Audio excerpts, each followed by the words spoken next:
I didn't like Zelda at all. It's awful. It's thoroughly awful. There are things in that game that you have got no, like, there are no clues for. There are things in that game there are zero hints for. Like, it's not intuition. It's, here, you can carry 8 bombs at a time, and if you go around and bomb every single wall tile in the entire game, you might find this secret cave that gives you a heart piece. And I'm like, that's stupid. Like, because bombs are a limited resource. Or, like, the candle that you can use once per screen and can set fire to trees. And I'm like, well, that's great. But when a screen is full of trees, and essentially I need to set fire to every single one of them, that's annoying. Like, that isn't good gamesmanship. That's annoying. Yeah, that was frustrating, you know.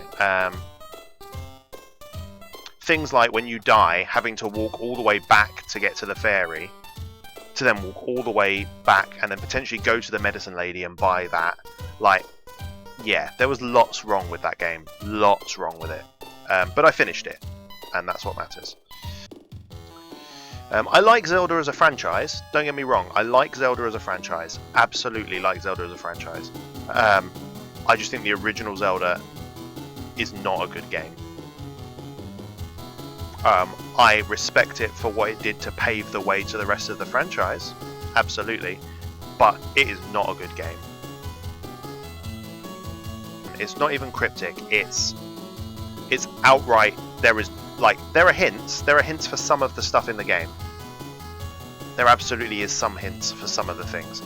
But there are heart pieces you can only get if you try and bomb every single wall, or if you try and set fire to every single tree.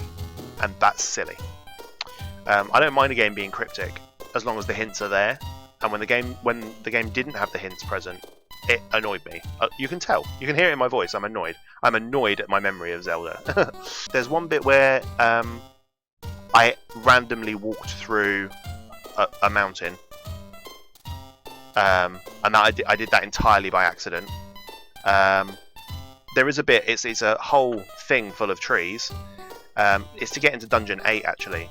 It's a whole screen full of trees. One of many screens full of trees, and one of those trees will take you to Dungeon 8, and you have to set it on fire with a thing that you can only use once per screen. Yeah, that's a thing. Bad. Bad, bad, bad. Was it worth it? I don't know, is the answer to that question. If people now say to me, what is the hardest or the most infuriating game you ever played, I will answer Legend of Zelda, without a shadow of a doubt. If people say, what's the worst game you've ever played, I wouldn't say Legend of Zelda. I definitely don't think it was bad in terms of, like, the worst game ever. I think it had some major dated flaws that frustrated me. So yes, you know what, I'm going to say it was worth it. It was definitely worth playing. I'm glad I played it. And the ending, what an anticlimax the ending is. You beat the final boss, who, just to, you know, rub salt into the wound, they make him visible. You beat him, and then you just go into a room, and the princess is stood there, and there's 4 fires around her, and you just hit the 4 fires with the sword, and then she's like, okay, let's go. And you just get, you rescue the princess, the end. And I was like, oh. But there wasn't even really a, you saved the whole of Hyrule, it was just, the end. And then it has the audacity to be like, would you like to start Quest 2? And I'm like, fuck no. I can't think of anything worse.